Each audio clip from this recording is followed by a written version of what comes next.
Sí, sí. Ahí estamos, ¿eh? Ahí estamos.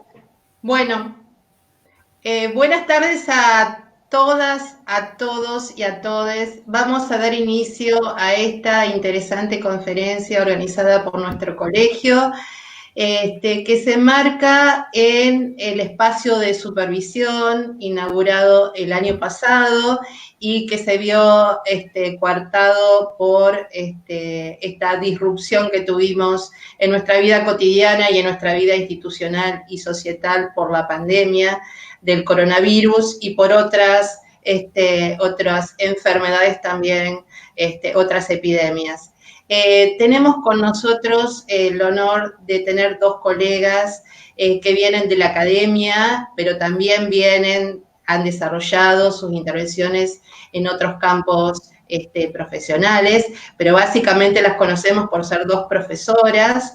Está con nosotros la profesora, la doctora Susana Casaniga, de amplia trayectoria desde la Facultad de Trabajo Social de la UNER, y también la tenemos a la licenciada Sandra Eugenia Gallo, también de amplia trayectoria en la licenciatura en Trabajo Social de la UNL, y anteriormente en la Escuela de Servicio Social de Santa Fe. Ambas van a desarrollar hoy la conferencia denominada Intervención Social en Emergencia, una lectura desde la complejidad social. Esta es el inicio de una serie de conferencias que vamos a ir desarrollando con cierta periodicidad. En este caso tenemos dos académicas y vamos la semana entrante, el jueves de la semana que viene, vamos a tener una colega que está trabajando en un gobierno local y otra colega que está trabajando desde una ONG, donde van a desarrollar las intervenciones desde esos diferentes espacios institucionales. Le quiero agradecer a las dos la participación, la predisposición y las ganas de hacer, la actitud de hacer los aportes a todos nosotros. Quiero contarles que ambas colegas recibieron algunos aportes que fuimos recuperando a partir de que el colegio fue comunicándose con las diversas colegas que hoy están en la trinchera, que están en el territorio, haciendo sus intervenciones en el marco de la emergencia.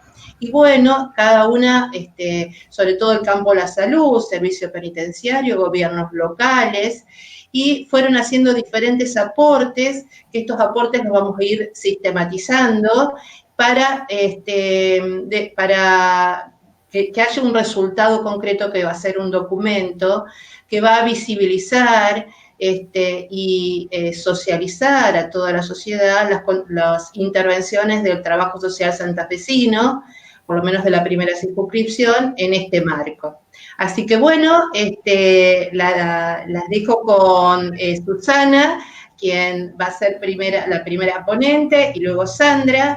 Al costado de la pantalla tienen el chat, así que les invito a hacer sus preguntas. Al final de cada una de las exposiciones va a haber un espacio para compartir las preguntas que ustedes les hagan, tanto a Susana como a Sandra. Y bueno, las dejo tanto con Susana como Sandra, y gracias por estar y por hacer tan grande contribución. Más adelante. Bueno, yo no lo dudo porque las conozco. Así que bienvenido sea este espacio. Gracias, Ana. Bienvenido sea este espacio. Gracias, Anabela, muchas gracias. Bueno, buenas tardes. Acá, como todas, todos y todes, transitando como podemos, este raro momento que yo di en llamar de suspensión de la habitualidad. Nosotros en estos momentos tenemos suspendida nuestras cuestiones habituales. No me gusta hablar ni de anormalidad, ni de, digamos, algo extraordinario, es una suspensión de la habitualidad. Donde está suspendida en términos de que estamos aislados, la mayoría, más en el caso, por ejemplo, el mío, que soy población de más de 60 años y con algunos problemas, digamos, que me persiguen, sino también está suspendida la habitualidad en esos lugares en los que los colegas, les colegas se encuentran trabajando, fundamentalmente aquellos de la primera línea. En función de esto, yo creo que espacios como estos, que por suerte se están abriendo en varios lugares, en varios colegios y asociaciones, nos permiten, o sea, no perder, aunque sea la percepción de lo colectivo. Este medio, a mí no me gusta este medio, pero bueno, tengo que resignarme a él, es un medio que nos permite esto. O sea, qué bueno por lo menos que tengamos estas posibilidades para poder pensar, digamos, entre varios, o en todo caso, colectivamente.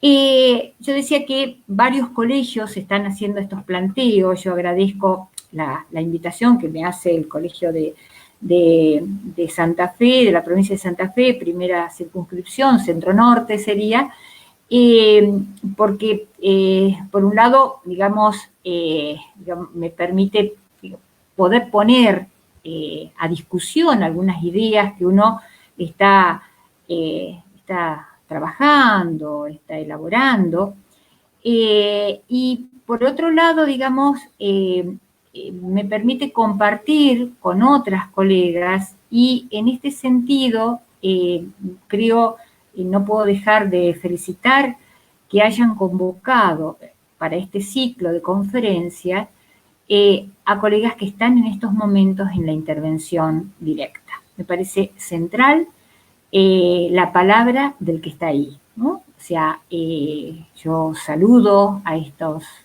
y a estas colegas y creo que va a ser muy rico entonces este ciclo. A diferencia de otros que a lo mejor se han centrado más, digamos, en la participación de, digamos, de académicos. Dicho esto, quería decirles que yo estoy convencida que en estos momentos nadie tiene, digamos, la justa para decir qué hay que hacer, cómo hay que hacer, qué es lo que está pasando.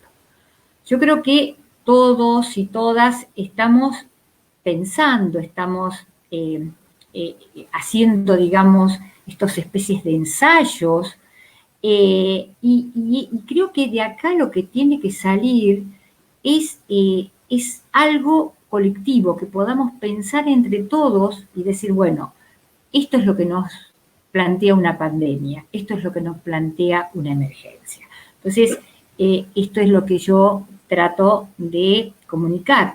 Lo que yo voy a plantear está en esa dirección, ¿no? En la dirección de aportes, problematizaciones, reflexiones. Yo mientras preparaba un poco qué era lo que iba a decir, recordaba, y bueno, justamente acá Santa Fe, ayer se cumplieron 17 años de lo que fue digamos, la llamada emergencia hídrica, y que en realidad fue una emergencia y una catástrofe que, digamos, significó una fuerte interpelación, no solo para todos, digamos, los santafesinos, también a los paranaenses, porque tuvimos, digamos, estuvimos ahí también apoyando toda esta cuestión, sino que también nos ha dejado algunas cuestiones sedimentadas de lo que es trabajar en una emergencia, ¿no?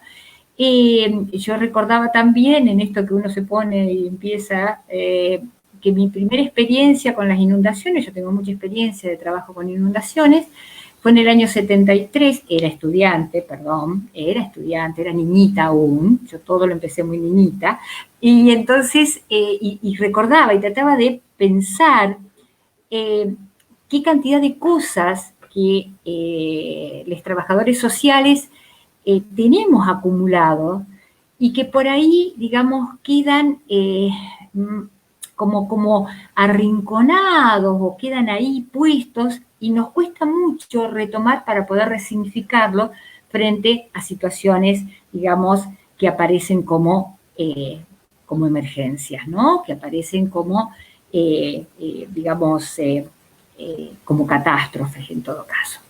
De cualquier manera, la pandemia que estamos viviendo no es asimilable a algunas de las otras emergencias que pudimos transitar. No es asimilable porque es un virus muy nuevo, desconocido para los mismos, digamos, médicos, virólogos y demás. Es global, y en realidad es como que ahí hay una cuestión que todos estamos tratando de ver, bueno, qué pasa, de qué se trata, cómo hablamos acerca de esto, qué hacemos sobre esto. En este sentido, yo organicé un poco la exposición, estuvimos hablando más o menos media hora, creo que vamos a tener cada una, un poco una breve contextualización, porque no es más que recuperar cosas que se dicen y bueno, y que digo y que decimos, para poder identificar un poquitito en qué, digamos, en qué contexto nosotros estamos interviniendo con esta pandemia. Por otro lado, algunas cuestiones recuperar o destacar algunos aspectos que me parecen necesarios en estos momentos para poner en reflexión. Y por último, cerrar un poco con estos comentarios, estos aportes que muchos y muchas colegas han hecho llegar al colegio y que tiene que ver con sus preocupaciones, que tienen que ver con sus hallazgos, Yo he visto que en muchas, digamos, de las cosas que se plantean hay hallazgos, y algunas inquietudes e incertidumbres que me parece interesante recuperar para poner en tensión, digamos, para ponerlo en problematización, y de ahí, digamos, la posibilidad a futuro de pensar otras cosas. El tema de la contextualización, o sea, yo ya lo he dicho en otras de estas intervenciones que he tenido, y que evidentemente no soy original en eso, sino que hay muchos y muchas que lo han planteado, lo vienen planteando, pero que para mí es una de las primeras cuestiones que necesitamos pensar. Insisto, la mayoría de los que están escuchando esto, viviendo esto, ya lo han pensado, pero quiero retomarlo para poder luego hacer algunas articulaciones. La pandemia deja al descubierto, y de una manera muy cruda, el resultado de años de implementación de este capitalismo neoliberal global. Este capitalismo depredador del que habla Harvey, este capitalismo que lo único que logró fue aumentar obscenamente las desigualdades. Entonces, ¿por qué digo que deja al descubierto? Lo deja al descubierto porque justamente aparece la destrucción de los sistemas de protección, los sistemas de salud, los sistemas de asistencia, los sistemas de protección social en general. Y fíjense ustedes una cosa, dejar al desnudo no es solo en los países que ahora llaman emergentes y que yo sigo diciendo dependientes, capitalistas dependientes, no deja al desnudo solamente a los países que somos, digamos, más endebles, que vivimos endeudados, que tenemos una serie de cuestiones. No, no, no. Lo deja claro para todo el mundo. Incluso para aquellos países donde a los cuales muchas veces escuchamos que se plantea que tienen que ser nuestros modelos. Sí, me parece que acá hay algo que plantea la pandemia que es del orden de lo global, que es del orden de lo, digamos, de lo catastrófico que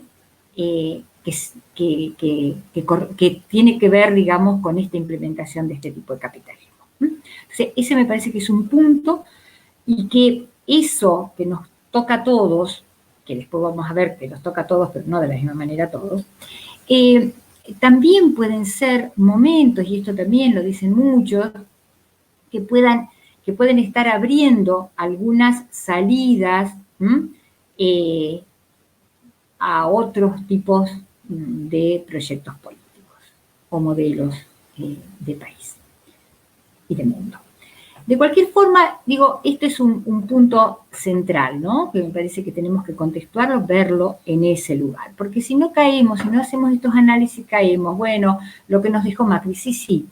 Los 4 años que tuvimos de ese gobierno, digamos, realmente neoliberal, destruyó mucho más de lo que ya venía, a pesar de los esfuerzos que pudo haber hecho el otro gobierno, digamos, pero venimos de mucho tiempo de, digamos, destrucción de estos sistemas de protección, asistencia, salud, entre otros más. Pero digo, en este caso, digamos, esto me parece que es importante, ¿no? Porque si no caemos en cuestiones cerradas y análisis muy simplistas. Por el otro lado, me gusta también tomar este tema de la desigualdad.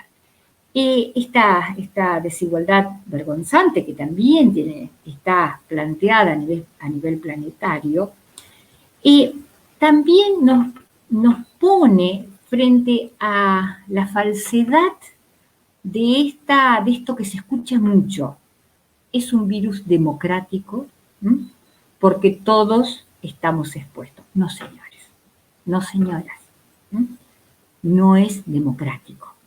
Este virus también es clasista. Es un virus que va a ser letal fundamentalmente a las poblaciones más pobres, a las poblaciones más vulnerables, y que, como lo he dicho en otras oportunidades, esa vulnerabilidad, esa noción de población vulnerable que nos deja la epidemiología, tiene que ser resignificada para trabajo social. Porque para trabajo social no es vulnerable al virus solo esa población de más de 60 años con sus enfermedades y demás. Para nosotros, digamos, la vulnerabilidad de ese virus tiene que ver con la mala nutrición, con las desnutriciones, con los hacinamientos, con los consumos, con muchísimas cosas más. Entonces digo, no es democrático el virus. Y eso también tenemos que tenerlo en cuenta. O sea, sí, que todos podemos enfermar con este virus, es cierto, pero no es cierto que vamos a responder de la misma manera todas y todos. Me parece que estas cosas es importante. Este virus ataca entonces selectivamente a condiciones de clase, de etnia, también, de género, de edades. Fíjense ustedes que en Estados Unidos parece ser, por lo menos en Nueva York, que la mayor cantidad, digamos, de infectados y muertos son afroamericanos y latinos, por casualidad, ¿no es cierto? Entonces, ahí tenemos que también ver. Y en el tema de género que dicen muchas cosas, y vaya a saber si lo que dicen es cierto, pero que parece ser que las mujeres somos más resistentes a este virus, pero no lo somos a las consecuencias de las medidas. ¿Qué quiero decir con esto? La idea del aislamiento nos pone también en una vulnerabilidad mucho mayor, ¿no?, cuando convivimos con nuestros agresores, tanto en mujeres como niños, etcétera, etcétera. O sea, que el género también, digamos, es más vulnerable, ¿no?, en el sentido de, digamos, cómo nos plantean que deben ser las medidas de aislamiento. O sea, en estas cuestiones me parece que tenemos que tener en cuenta, digamos, cuando pensamos en la intervención de los trabajadores sociales en esta pandemia. En general, decía que nosotros intervenimos en todas estas instituciones, que están, o sea, son instituciones que evidentemente están debilitados o incluso devastados, pero también nosotros en forma precaria. Nuestras condiciones laborales en esas instituciones son muy precarias. Entonces, esto es un combo, diríamos, ¿no es cierto?, dirían los chicos, un combo que realmente plantea una gran complejidad. Entonces, en este caso yo creo que la emergencia se sube sobre una emergencia previa que es estructural. Entonces, esto me parece que son los dos aspectos que constantemente van a ir jugando en estos momentos para pensar el tema de la intervención.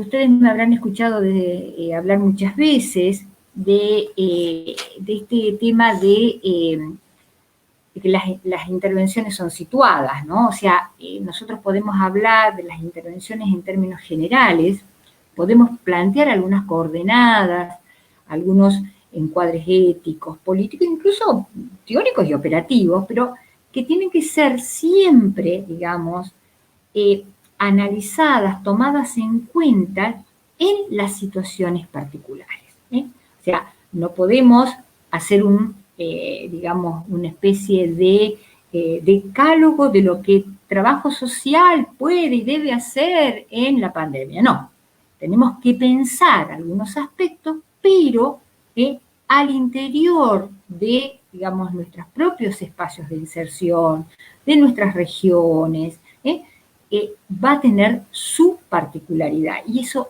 es muy importante tenerlo en cuenta. ¿Por qué digo esto? Porque no es lo mismo pensar en el trabajo social y la pandemia en el primer nivel de atención, en el caso de salud, que en un hospital general o en un hospital, digamos, más especializado. O sea, son cuestiones diferentes, aunque todos estemos trabajando con el tema de la pandemia.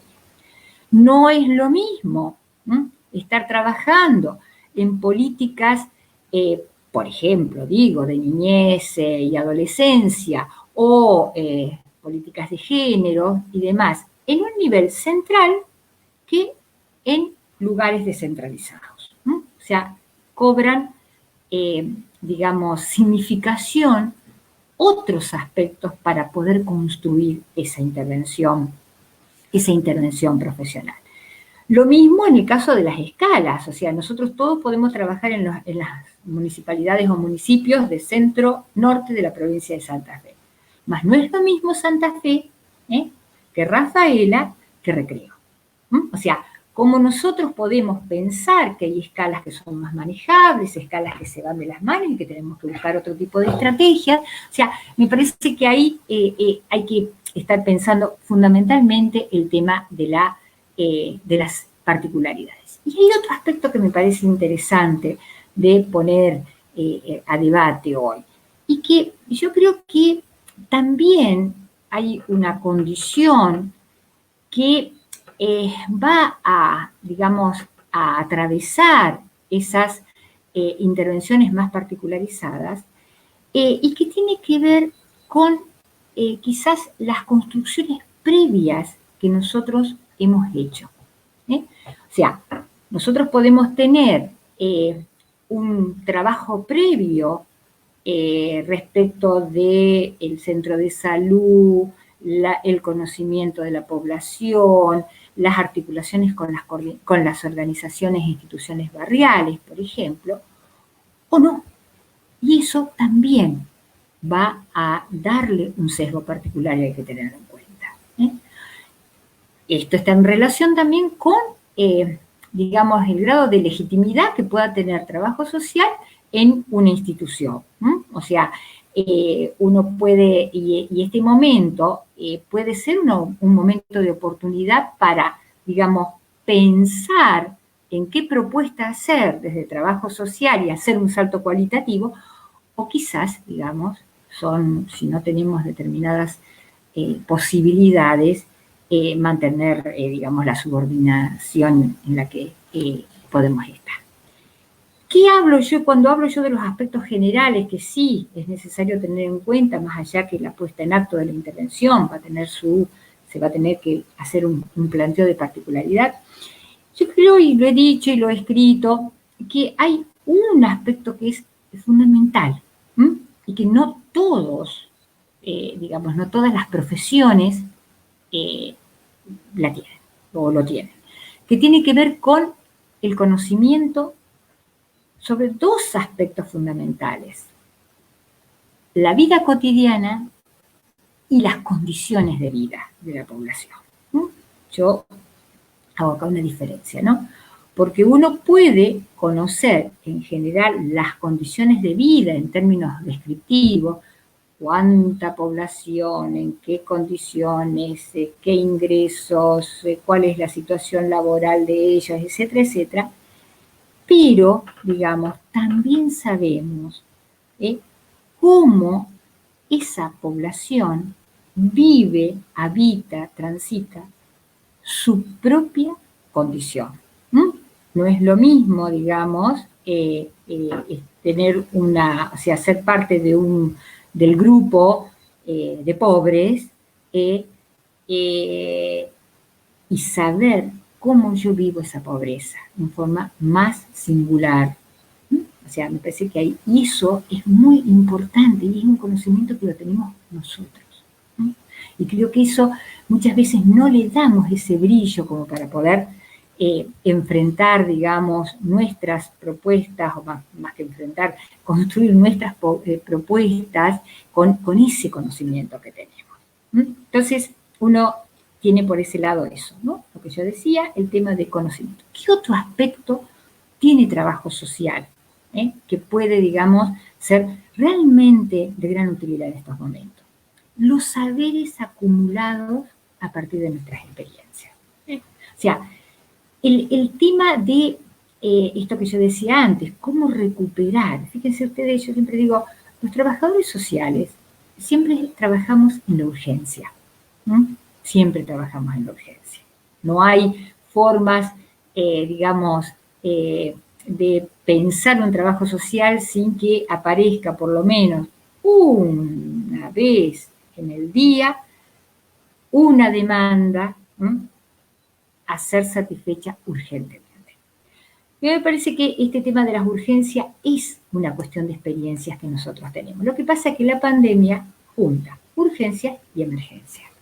Lo no previsto, que sería la emergencia, lo no pensado, lo que acontece, digamos, sin que se pueda prever mucho anteriormente. Entonces, digo, pero nosotros tenemos algunas experiencias, ¿no? O sea, creo que eso también es importante de ponerlo en juego.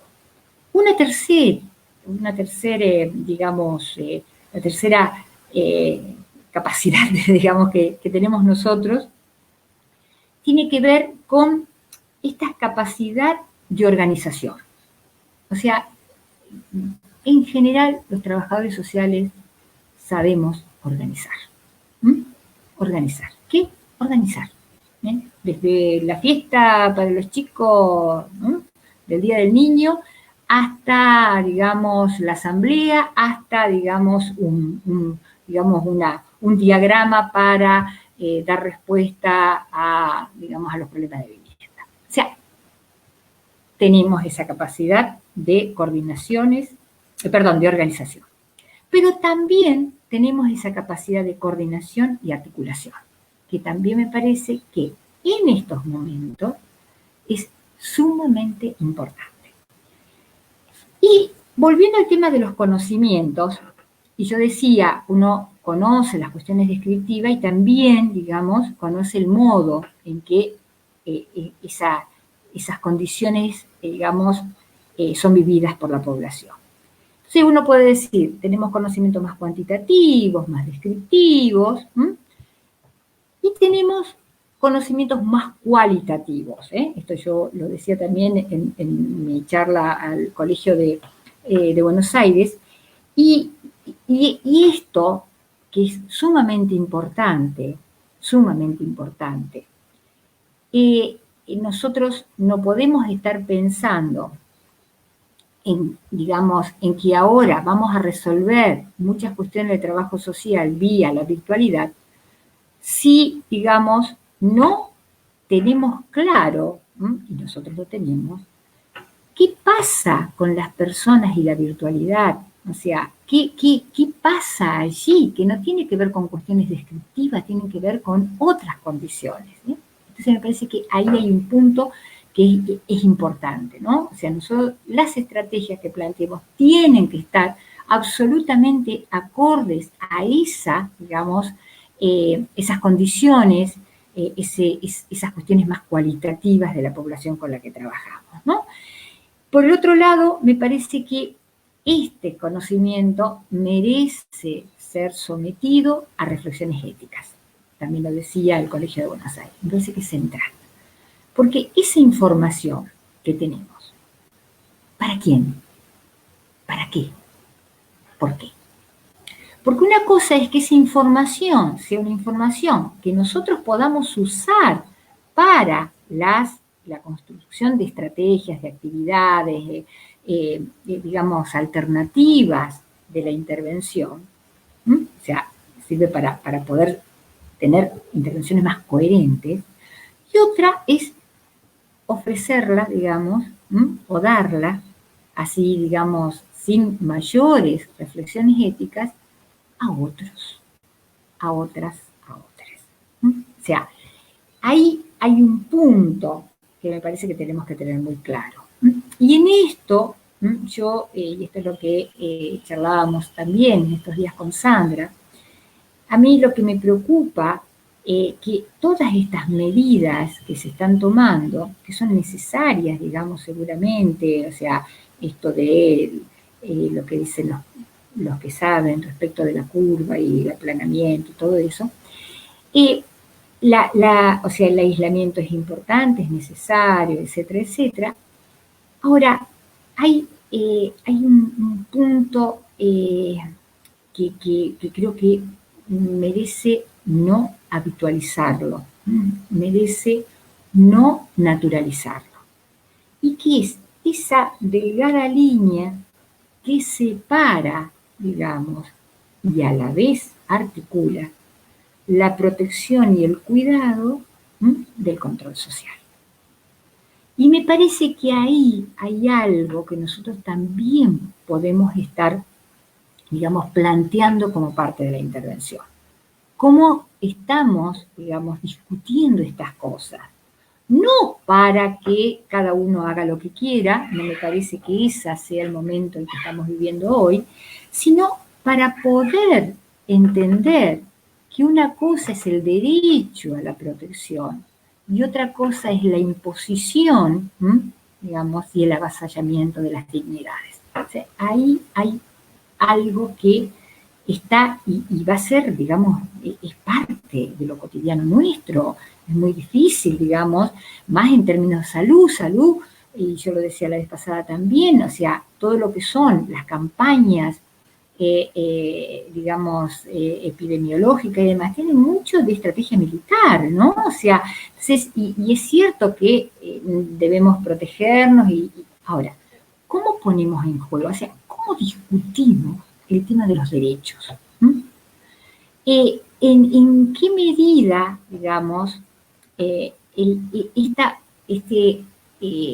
esta autoprotección en términos de aislamiento puede ser, digamos, pensada como una suspensión, digamos, de una habitualidad, una suspensión de una relativa libertad, digamos, pero en función de un bien común. O sea, ¿cómo discutimos eso? ¿No? O sea, yo creo fundamentalmente en los derechos colectivos y creo en los derechos comunes, en la preservación de lo común.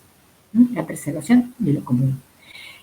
Pero esto, digamos, tiene también que estar presente en la intervención para no generar un avasallamiento.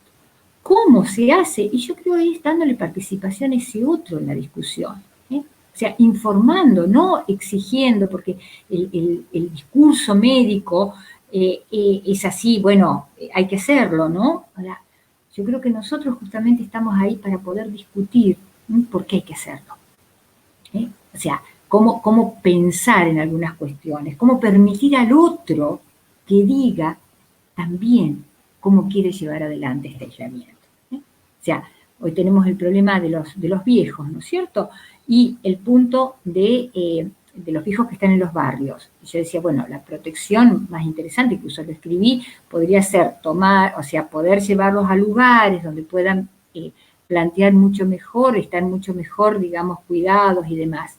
Pero eso no es ir y levantarlos y llevarlos, sino cómo conversar, cómo discutir con ellos cuáles son los mejores lugares para su cuidado. Entonces me parece que eso es un punto que nosotros tenemos que estar ahí, tac, tac, tac, tac, en el equipo profesional, aunque no nos den bolilla. Hagamos, intentemos, busquemos. Eso por una parte. Y además porque esto del control y demás nos toca a todos, no solamente a las poblaciones con las que trabajamos. O sea, todos hoy por hoy estamos absolutamente controlados y en realidad es preocupante hacia dónde puede ir esto a futuro. Para ir cerrando entonces algunas cuestiones, el último punto, no sé cuánto tiempo voy, lástima que no me fijé, creo que esto de algunas reflexiones sobre los comentarios que llegaron al colegio. Yo pude ver varias cuestiones que aparecen y les digo, me parece interesante con algunas propuestas buenas, lindas, digamos, se puede. El tema de las condiciones de trabajo. Este es un punto, digamos, que se repite, y que tiene que ver con esto que yo decía. Nosotros trabajamos en una emergencia coyuntural sobre una emergencia estructural. Entonces, esto es así, ¿cierto? Tanto de los elementos de bioseguridad, los dispositivos tecnológicos, cómo vamos a hacer para poder brindar asistencia, digamos, para, qué sé yo, como decía una de las compañeras, una denuncia por violencia de género cuando, digamos, no tenés internet. Eso me parece que es importante. Parte de las condiciones de trabajo, digamos, hacen a la intervención también. El tema de los espacios, o sea, cómo vamos, y también lo decía una colega, ¿no?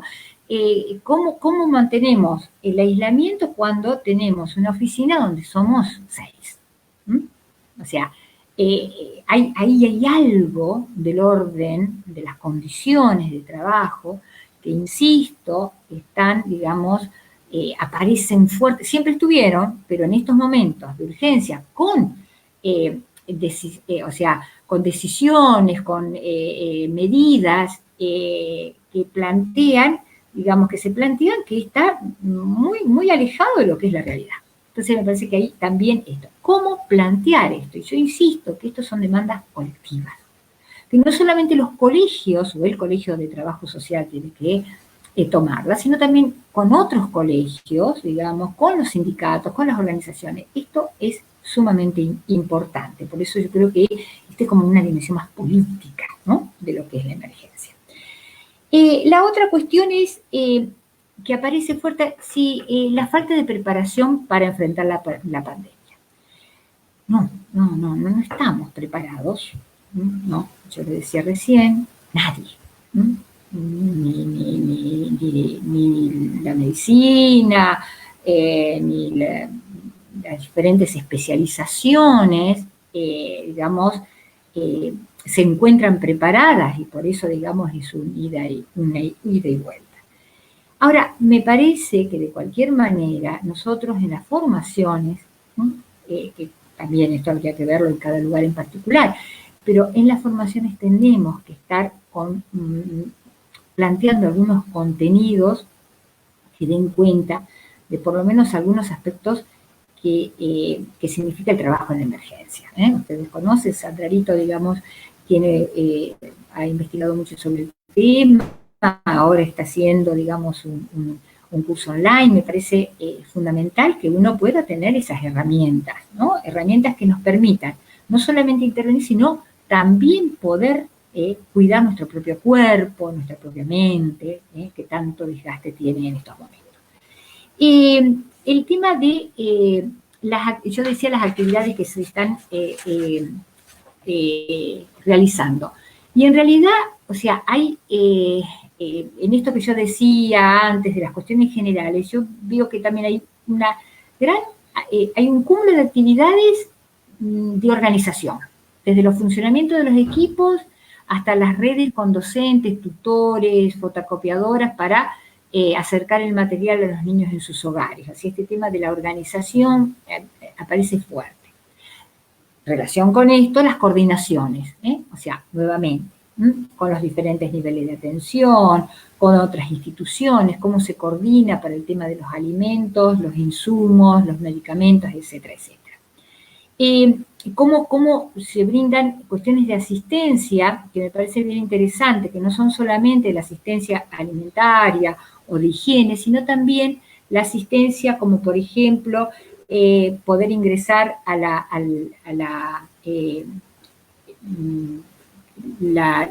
se me perdió, a la IFE, digamos, esta cuestión como podemos estar planteando la importancia de ese tipo de asistencia. Pero vuelvo a repetir, si no tenemos computadora o no tenemos internet, es difícil de hacerlo. Hay mucho acompañamiento a las personas, digamos, de los barrios con diferentes modalidades, ya sea teléfono o, digamos, llegando por otra forma, vía las organizaciones, etcétera, etcétera. Como también me parece interesante esto de esa ubicación que parecería muy loca, digo, oh, ¿cómo? Ahora nosotros somos operadores atendiendo teléfono, pero no me parece mal estar ahí. Pensemos que es una suspensión de la habitualidad. Estamos en una emergencia, estamos en un momento caótico, nadie sabe muy bien qué hacer y cómo hacer, y me parece que eso de tomar un teléfono y poder hablar con ese otro, ya es, digamos, muy importante. Vienen ustedes que en estos momentos, si querés llamar al ANSES, todo está colapsado. Entonces me parece que una voz que le diga al otro, mira, yo estoy acá, ya es muy importante. El tema, aparecía también esto que como una cuestión de malestar en que parece que algunas directivas del Ministerio de Salud estaban en el tema, se planteaba que trabajo social debe estar a disposición de la pandemia. Pero el tema es, ¿qué significa estar, digamos, a disposición? A mí me parece que ahí hay un punto que uno tiene que estar trabajando. ¿Qué es estar, digamos, a disposición? ¿Cuál es el margen de autonomía que nosotros podemos, digamos, tener como para poder transformar esa demanda de estar a disposición en una propuesta de lo que significaría para ese lugar que trabajo social esté a disposición? Este es el verdadero, digamos, ustedes me lo han escuchado decir muchas veces, la verdadera autonomía, cuando uno puede tomar una demanda externa, digamos, y transformarla en una propuesta profesional, ¿no? Eso me parece que es importantísimo en estos momentos. Otra de las cosas que aparece fuerte es el tema, cómo la emergencia, que es, diríamos, una coyuntura entre comillas, o sea, este trabajo constante en la emergencia pareciera que deja de lado nuestras intervenciones cotidianas, ¿no? O sea, lo que veníamos haciendo, los trabajos que veníamos haciendo y demás. Y a mí me parece que también ahí tenemos que estar, podríamos, estoy dejando, digamos, como para que pensemos, reflexionemos, cómo esas actividades de emergencia trascienden, trascienden y pueden llevarnos a planteos de otro tipo de intervención, en otros aspectos. ¿Qué significa estar en el centro de salud en la puerta? O sea, también hay mucho malestar esto, y me parece que esto del triaje, de control, eso me parece que no es lo que tenemos que hacer los trabajadores sociales. Pero yo no veo mal que estemos en la puerta para hablar con la gente. Quizás es la única forma que tiene una mujer que está viviendo con su agresor de poder decir, mira, necesito ayuda. O por lo menos nosotros tener ese diálogo, que sientan que hay cierta protección. Entonces, no desvaloricemos estas cuestiones, así como tampoco desvaloricemos lugares de asistencia. Estamos en una suspensión de la habitualidad, ¿no? Por lo tanto, todo lo que nosotros planteemos hoy tiene que ver con ese estado, siempre con, digamos, esta cuestión de mantener, digamos, estos principios éticos muy presentes, hasta donde planteamos la protección, los derechos a estar protegido del otro y el control de cómo tiene que ser esa profesión, que la dispongo yo desde mi propio modo de pensar esta pandemia. Dos últimas cositas, y ya estoy muy ida de la hora, por favor, discúlpenme, pero dos cositas que me parecen interesantes, que aparecen en estos comentarios de los colegas. Uno que, no sé si era una colega o un colega, no importa ya, dice que creo que es una colega, que la intervención se reorienta a partir de las demandas. Me parece muy interesante, o sea, cómo la capacidad como para ver cómo viene hoy esa demanda. ¿Por qué? Tiene relación con lo que digo ahora. Porque evidentemente, así como el gobierno dice, aislamiento social, provisorio y obligatorio, aperturas administradas, pero si no da resultado, volvemos, o sea, este ir y vuelta, este probar de alguna manera, también tenemos que tomarlo nosotros. O sea, muchos de los comentarios que llegaron decían, y esto se va revisando día a día. O sea, no está mal que revisemos día a día. ¿Por qué? Porque no conocemos realmente de qué se trata y cómo son las mejores formas de intervenir. Y a la vez hay algo que me parece importante. Permitámonos transitar, recorrer la incertidumbre.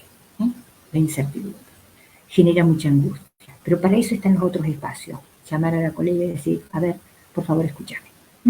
O sea, me parece que estas cuestiones tenemos que tenerla clara, siempre en esta idea de suspensión de la habitualidad en forma transitoria. Y para terminar, ahora sí, constantemente escuchamos, también nosotros mismos decimos, qué sé yo, de esta pandemia no vamos a salir iguales. No, claro que no. Ahora, yo lamento decir que no soy optimista en que la humanidad se va a redimir por esta pandemia. Yo creo que la pandemia nos deja ver, digamos, las grandezas y las chiquezas. O sea, hay cosas que venimos arrastrando, son sedimentos, tradiciones subjetivas de vivir y de pensar que, digamos, no creo que varíe así de un día para otro. Lo que sí creo, es que el que va a salir realmente, digamos, fortalecido es el Estado, o sea, es la necesidad que vamos a estar todos teniendo de que el Estado esté presente. Ahora, dos cosas. Uno, ese Estado presente no puede ser un Estado totalitario. tiene que ser un Estado democrático. Eso es muy importante. Y por otro lado, ese Estado presente, digamos, tiene que estar realmente, digamos, al servicio de la vida de las poblaciones, ¿no? La vida de las poblaciones. Y yo creo que este aspecto me parece que tiene que ver mucho, o dependerá mucho, de las convicciones políticas que los que creemos en que el Estado tiene que estar presente podamos poner en juego. Y en este sentido, poner en juego las convicciones políticas tienen que ser fundamentalmente pensadas, digamos, o jugadas, para dar el mismo nombre, desde lo colectivo. Nadie se salva solo, eso ya lo sabemos. El único héroe colectivo, ya sabemos de dónde viene.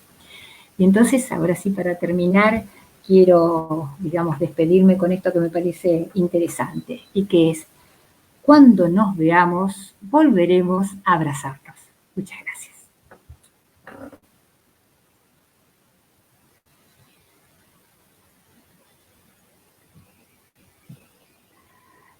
Bueno, gracias, Susana. Vamos a darle la palabra a la colega Sandra Gacho.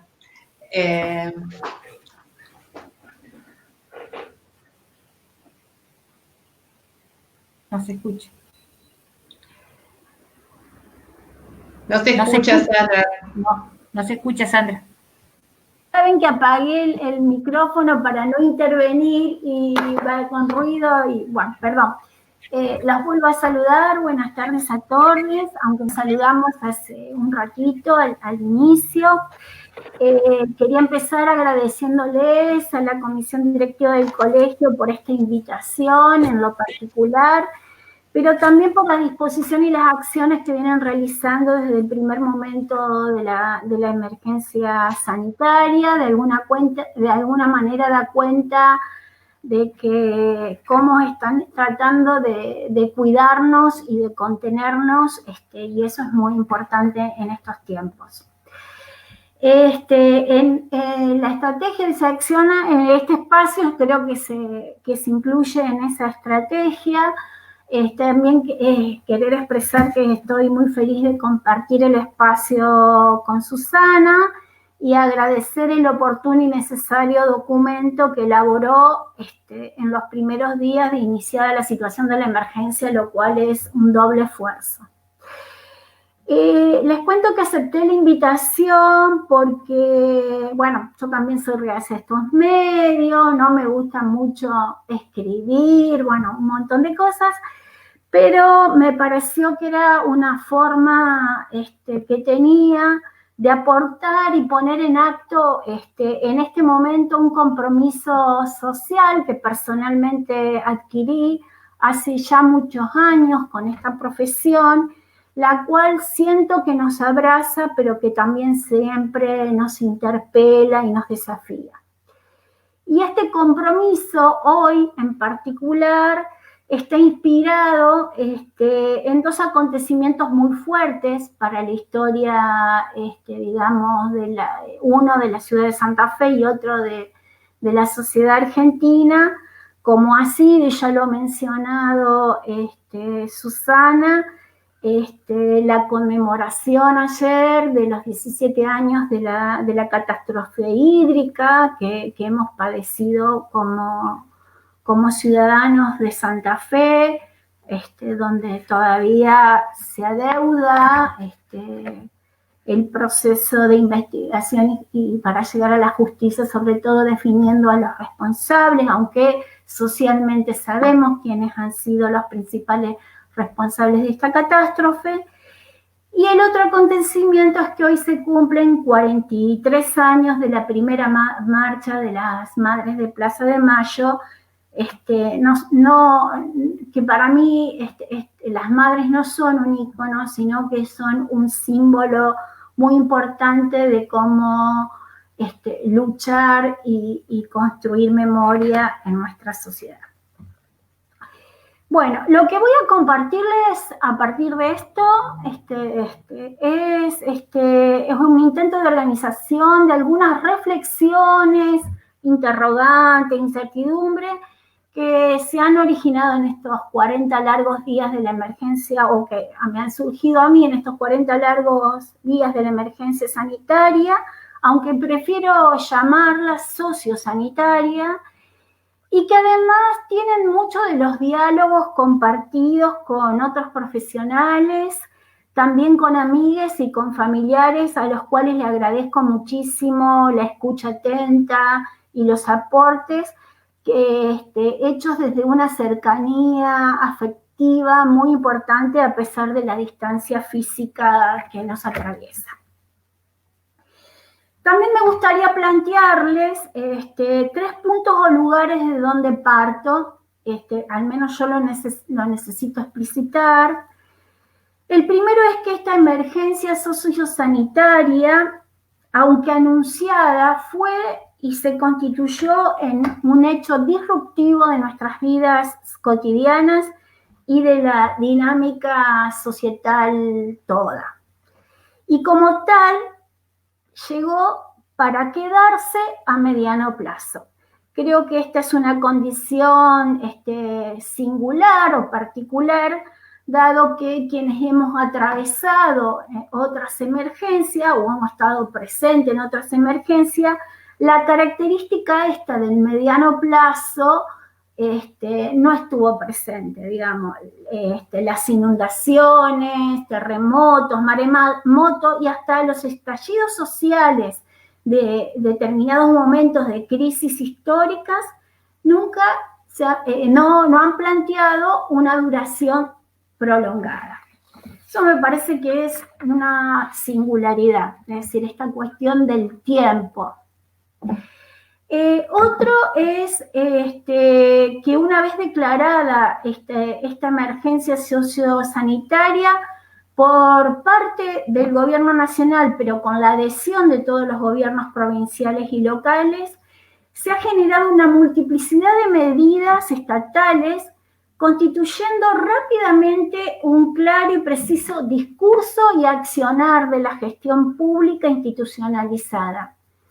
Y este discurso fue tomado y difundido por los medios de comunicación y las redes, que aunque a veces discutido o interpelado, provocó una instalación rápida, inmediata en la agenda pública, que generó un nuevo sentido subjetivo en muchas cosas. Palabras como, y las voy a leer porque me di cuenta que son muchas: emergencia, epidemia, pandemia, aislamiento, confinamiento, quédate en casa, distanciamiento, servicios esenciales, cuidado, población en riesgo, circulación administrada, movilidad restringida, educación virtual, teletrabajo, la economía parada o suspendida, incertidumbre, angustia, temor, miedo, como tantas otras que seguramente se me escapan, nos fueron invadiendo y las fuimos incorporando a nuestro lenguaje y discursos cotidianos. Pero también les fueron dando sentido a nuestras prácticas. Y aquí no me refiero solamente a las prácticas profesionales, sino a todas nuestras prácticas sociales. El otro punto, y que tiene que ver, donde me voy a parar para compartir con ustedes algunas reflexiones, y que tiene que ver con mi propia historia de formación profesional, y en particular en el campo que me he movido principalmente, que es el hábitat popular y su relación con el riesgo, planteando aquí el riesgo como una construcción social. No voy a hacer el concepto para ir más rápido. Voy a recurrir a la perspectiva de la gestión del riesgo y su planteo del ciclo de los desastres, es decir, a su lógica de pensar un antes, un durante y un después del hecho disruptivo, para darle cierta lógica a las reflexiones sobre los desafíos a nuestra intervención profesional. A esta perspectiva, quiero recordarlo brevemente, llegamos con otros colegas, luego de las inundaciones del 2003, buscando herramientas teóricas y metodológicas para abordar las nuevas o viejas expresiones de lo social, atravesado por este hecho, que no solo tenía de natural la manifestación del río, sino que tenía mucho de la acción del hombre. Por lo tanto, el primer aprendizaje al que arribamos fue que estábamos ante un acontecimiento de carácter social y político, y que sus impactos y secuelas serían y fueron sociales, políticas, culturales, económicas, cambiando este planteo sustancialmente nuestro prisma para mirar esta realidad. Y también voy a tomar de este aporte el planteo que hace de pensar el ciclo del desastre en un entramado de acciones con diferentes lógicas. Entonces ahí podemos pensar acciones en situaciones de emergencia con lógica de prevención, de mitigación, de preparación, de respuesta o asistencia, pero también de rehabilitación y de reconstrucción. Y para no volar mucho y pensar en múltiples dimensiones de lo que es hoy lo social, y desde ahí pensar nuestras intervenciones profesionales, elegí algunos tópicos y cómo nos interpelan o nos preguntan singularmente en esta coyuntura. Bueno, uno es el Estado, es decir, comparto con Susana lo que planteó de estar pensando en intervenciones situadas. Entonces, desde el planteo del contexto mundial, es que, bueno, esta cuestión de que un virus, una cuestión biológica, ha puesto de alguna manera en evidencia las limitaciones, la crisis o el estallido de un sistema hegemónico desde hace muchos años a nivel mundial, como es el capitalismo o sus expresiones en el neoliberalismo, etcétera, etcétera. Pero también me parece importante que en el marco de esa contextualización global pensemos un contexto particular que tiene nuestro país, de que esta emergencia, esta pandemia, para tomar la medida de emergencia, llega en un contexto de gestión de gobiernos con poco tiempo. Es decir, nosotros tanto a nivel nacional como provincial y municipal estamos frente a una gestión gubernamental que la pandemia llega cuando tenían 3 meses aproximadamente de haber asumido. Entonces, los tiempos de conocimiento, del andamiaje institucional, más de un montón de otras situaciones, se aceleraron con la emergencia provocada por la pandemia. Como dice Ana Arias, la voy a tomar a ella, las políticas públicas como intervención no son solo una forma de reacción, sino principalmente una forma de regulación de conflictos, de problemas, y una forma también de organización. Entonces,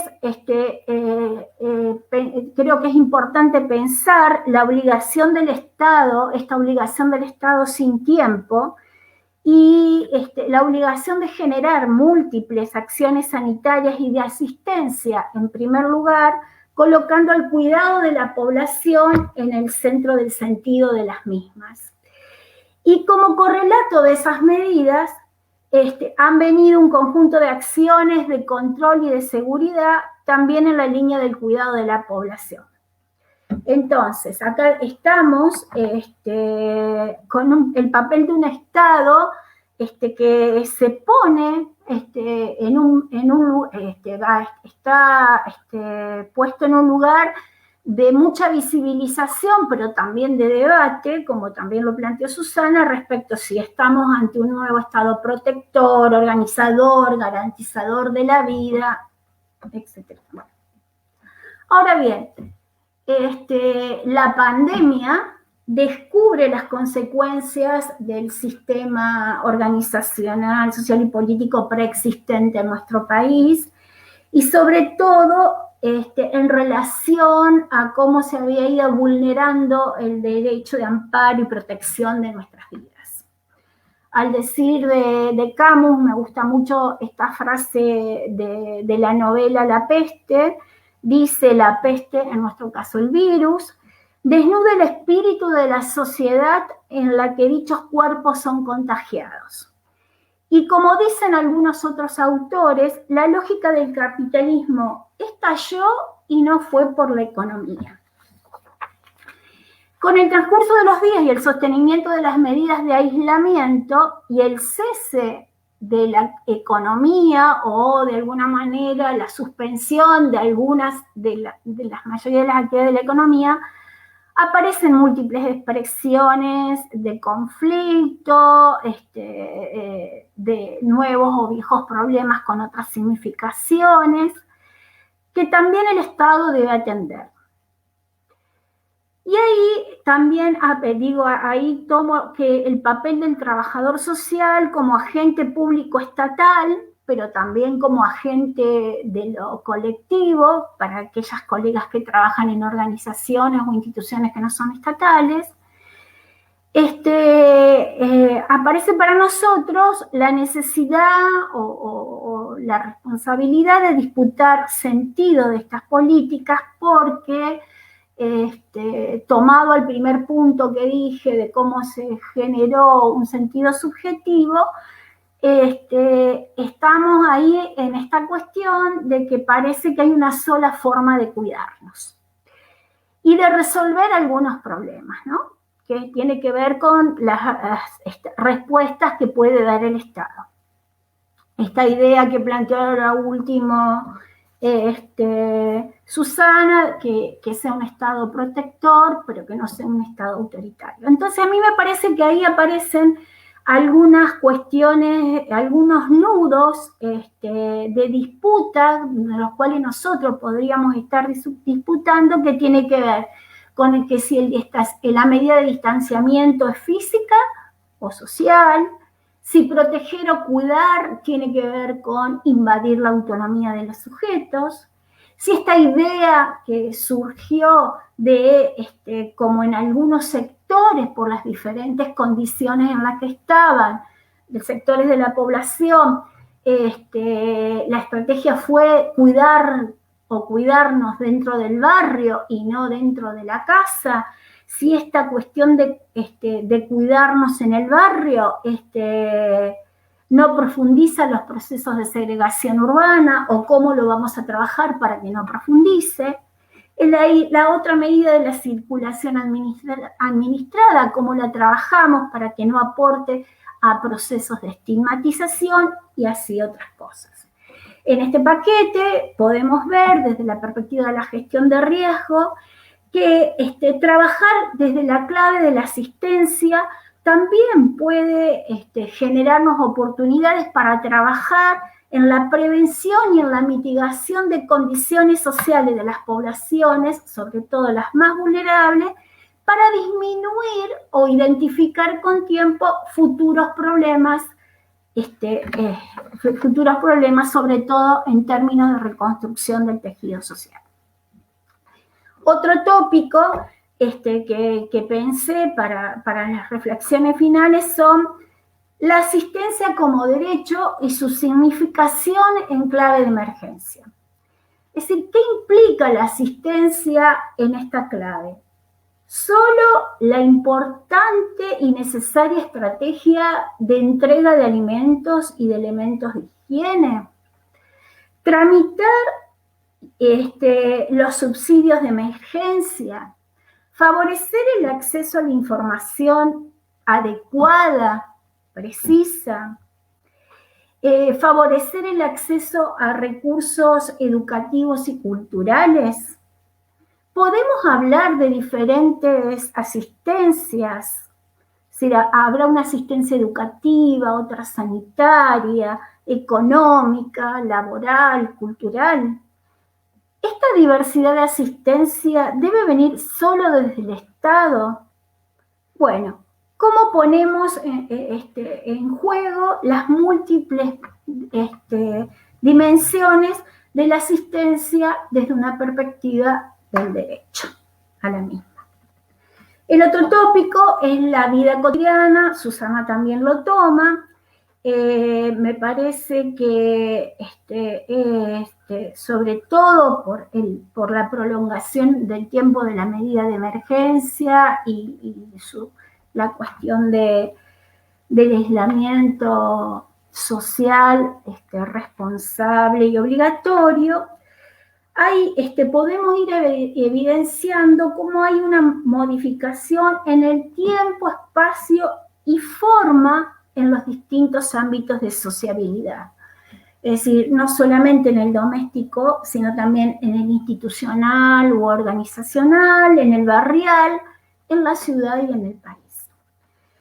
Entonces, acá las preguntas para nosotros es cómo han ido organizando su vida cotidiana los sujetos, les sujetes, cómo llevan o cómo se llevan a cabo las tareas de reproducción social, cuáles han sido los cambios de rol o si los hubo en la familia, en la comunidad, en las instituciones. Bueno, por ejemplo, sabemos que para las mujeres en el ámbito doméstico se ha sumado muchísimas otras tareas de cuidado. Ese es un ejemplo. ¿Cómo se sostienen los lazos, las vinculaciones, las articulaciones? ¿Se visibilizan conflictos de convivencia? ¿Son nuevos o viejos conflictos? No solamente en el ámbito íntimo doméstico, sino también en lo público, en lo barrial, en lo urbano. Aquí también estas preguntas nos ponen en juego en pensar acciones desde el trabajo social múltiples y que también van no solamente en la clave de la asistencia, sino también de identificar, de prevenir, de mitigar futuros problemas. Y el otro punto son, justamente, a partir de los tres anteriores, le presté atención o me hice preguntas respecto a los procesos subjetivos e individuales, y colectivos que se están produciendo. Y ahí yo hago una invitación porque me parece que hay que, con esto que plantea también Susana, de que la pandemia nos iguala, pero cómo vivimos la pandemia nos diferencia. Hay que considerar la diversidad de territorios en donde se producen y se generan y además se llevan en marcha estos procesos subjetivos. Cuando hablamos de territorio, obviamente que hablamos de nuestros cuerpos, de nuestras casas, de la calle, de los espacios públicos, de las organizaciones e instituciones públicas y no públicas, de los espacios laborales, de los sectores rurales, de los sectores urbanos. Y a su vez también tenemos que pensar en la singularidad de los sujetos que participan de estos procesos sociales. Es decir, tenemos que pensar en las niñas, en las mujeres, en los sujetos de sexo disidentes y no binarios, en trabajadores precarios, en trabajadores de la economía social, en adultos mayores, en los docentes que hoy estamos pasando por una situación muy particular dentro de los trabajadores, en las juventudes, en los migrantes, en las personas en situación de calle. Y hay múltiples preguntas, sobre todo de cómo es el entramado de estos procesos, qué situaciones profundizan, qué nuevas se generan. ¿Cómo es las distintas aristas de estos procesos? Yo pensaba lo que está sucediendo con los trabajadores de la salud, que hay un gran sector de la población que sostiene esta acción colectiva de salir todos los días a las 9 de la noche a aplaudirlos, reconociendo la labor de todos los trabajadores de la salud, y por el otro lado, en otros lugares, cuando tienen una cercanía física de este trabajador de la salud, se genera todo un proceso como si ese sujeto sea el virus en sí mismo, es decir, es la persona amenazante, la que me genera miedo, bueno, un proceso de estigmatización. También pensar cómo nos estamos relacionando, si estas serán nuevas formas de relaciones. Y en todo esto, bueno, ¿qué estrategias podemos tener nosotros como trabajadores sociales para trabajar con estos procesos subjetivos y que esta manera de trabajar sea una manera responsable, también en términos de no exponer a mayores riesgos a las personas con las que trabajamos, pero tampoco exponernos nosotros a mayores riesgos? Entonces, con estas medidas de distanciamiento, con esta incertidumbre que no sabemos cómo será el proceso de cómo se va a ir levantando progresivamente, cómo disputamos algunas cuestiones, sobre todo en los territorios, en los diferentes territorios y con los diferentes sujetos, y cómo estas intervenciones posibles que nosotros vayamos generando no apuesten a la producción de más desigualdades, sino que, como dice Pablo Gomaro, de poder producir una igualdad diversa. Desde aquí, entonces, voy a entrar en la última parte, que es esta cuestión de compartir con ustedes algunas primeras reflexiones que me atreví, me propuse orientarla en función a los desafíos a los que nos tenemos que enfrentar como trabajadores sociales en esta coyuntura. Y invitarlos, porque yo me invité, a pensarlas también parándonos en nuestras fortalezas, es decir, en lo que nos habilita nuestra profesión y nuestra formación, que de alguna manera Susana también rescató respecto a lo que sabemos pensar y hacer. Me parece, entonces empiezo a mencionar alguna de ellas. El conocimiento que tenemos de los sujetos con los que trabajamos para identificar qué tipo de asistencia necesita cada uno en clave de emergencia. Y si la emergencia nos encuentra o nos ha generado un nuevo espacio de trabajo, el conjunto de dispositivos y herramientas con las que contamos para conocer y construir criterios para la asistencia e identificar la población a la que va dirigida en tiempos de urgencia. Para mí ese es un primer desafío.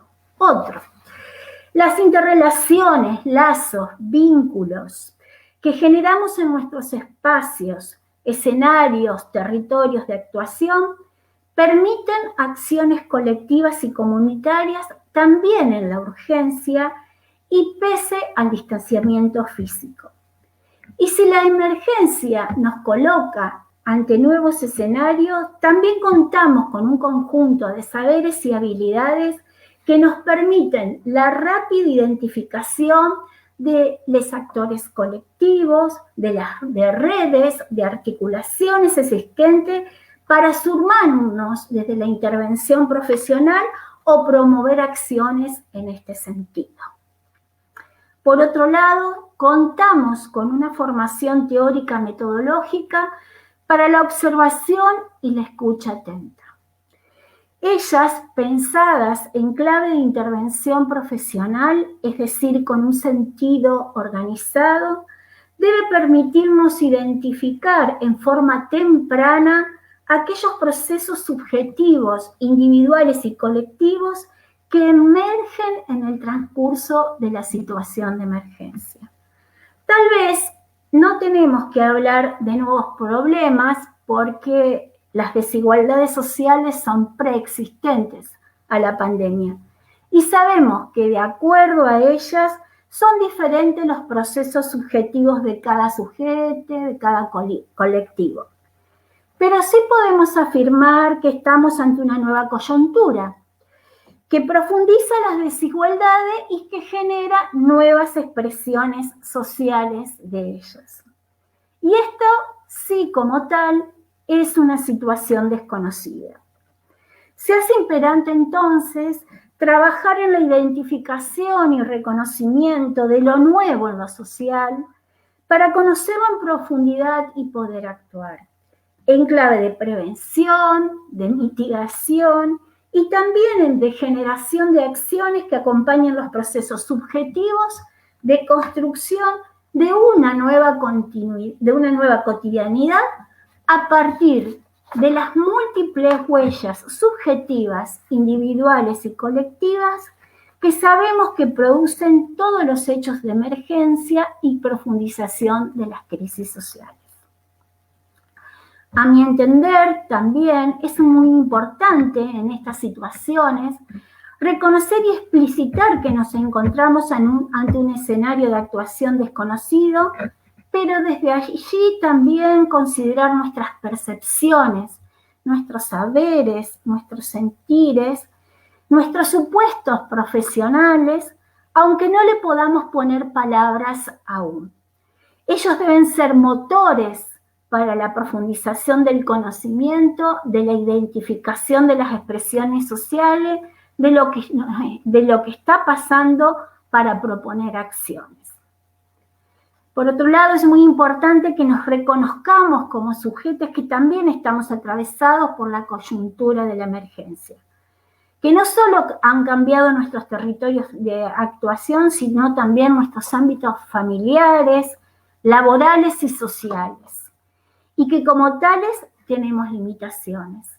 Pero estas no deben convertirse en obturaciones para seguir interviniendo, porque por el otro lado, los escenarios de emergencia nos demuestran con mucha más fuerza que las intervenciones profesionales no deben ser en soledad.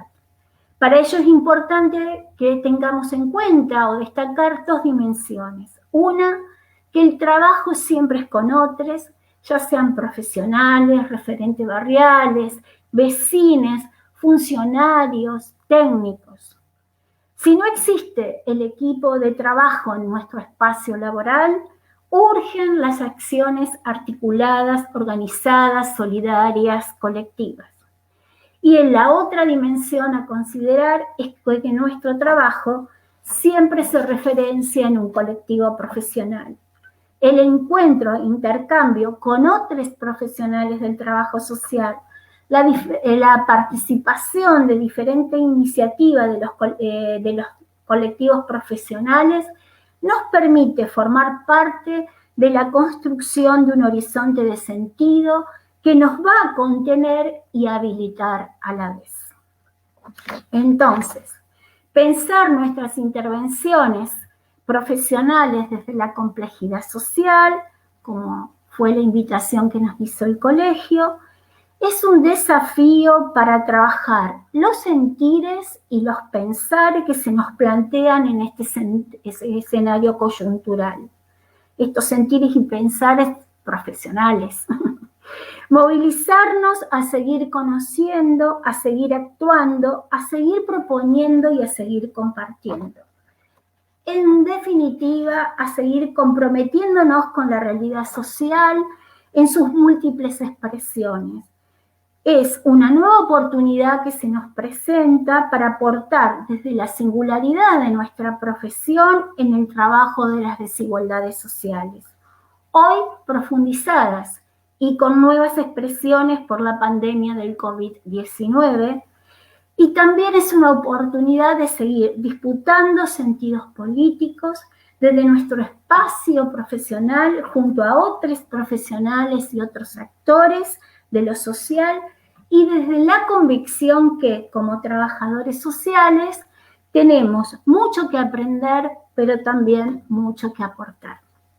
Y por último, y para cerrar, quisiera expresar mi profundo respeto y agradecimiento a todos los colegas que han continuado con el ejercicio profesional en sus lugares de trabajo o desde sus hogares con el teletrabajo, sosteniendo el andamiaje institucional y organizacional, estatal y no estatal. Hay muchas organizaciones y movimientos sociales que están haciendo muchísimas cosas y colegas en estas organizaciones y movimientos sociales, porque todo esto ha sido y es indispensable para encarar esta emergencia con el menor costo social posible. Muchas gracias.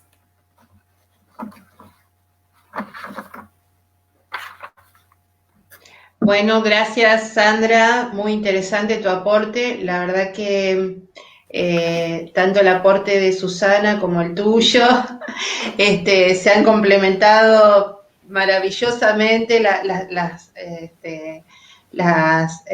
dos charlas. Quiero contarles que no hay preguntas en nuestro chat, pero yo creo que tiene que ver con que no manejamos este dispositivo. Y también creo que ha sido así como una ola así que nos ha invadido y que seguramente vamos a seguir repensando cada una de los aportes y las reflexiones que nos han hecho, absolutamente pertinentes, y nos invita a seguir transitando en este proceso de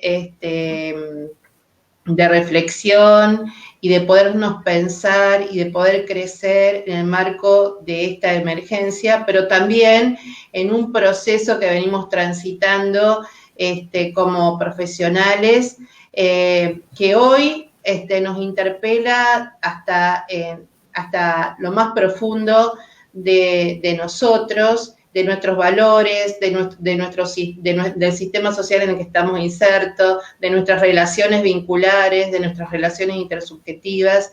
Y bueno, les quiero agradecer a las dos y invito a la audiencia la semana que viene, el jueves 18:30, donde vamos a tener los aportes de la licenciada Fabiana Ciabatari, que trabaja en el municipio de Rafaela, y de la licenciada Sofía García, que está en la red Puentes y es responsable de una ONG muy importante, está haciendo una labor extraordinaria en la ciudad de Santa Fe. Así que, bueno, muchas gracias, y les cuento que esto lo vamos a colgar en nuestro canal de YouTube, porque seguramente, por lo menos yo lo voy a hacer, lo vamos a volver a escuchar y lo vamos a volver a sacarle todo el jugo que tienen estas dos charlas. Así que muchísimas gracias, colega, por sus aportes, por su tiempo, por siempre echar luz a esta querida profesión que todos abrazamos. Y bueno, cuídense mucho y cuidémonos todos. Es importante que sigamos en esta lucha. Gracias. Bueno, gracias. Muchas gracias. Muchas gracias.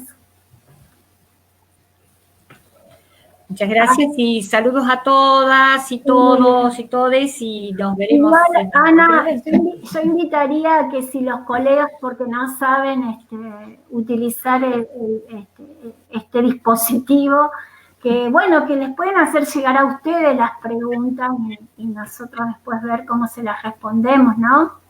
Seguramente, como esto es parte del espacio de supervisión, claro, las preguntas seguirán emergiendo. Y seguiremos nosotros trabajando en esto de seguir conteniendo a las colegas y seguir recuperando todas las acciones y las intervenciones que están realizando en el territorio, con todas las interpelaciones y todos los obstáculos y limitaciones que están planteando, aquellas posibles de trabajar desde otras comisiones del colegio, y también, obviamente, que atraviesan el espacio de supervisión. Así que, bueno, están todos invitados. Bueno. Gracias.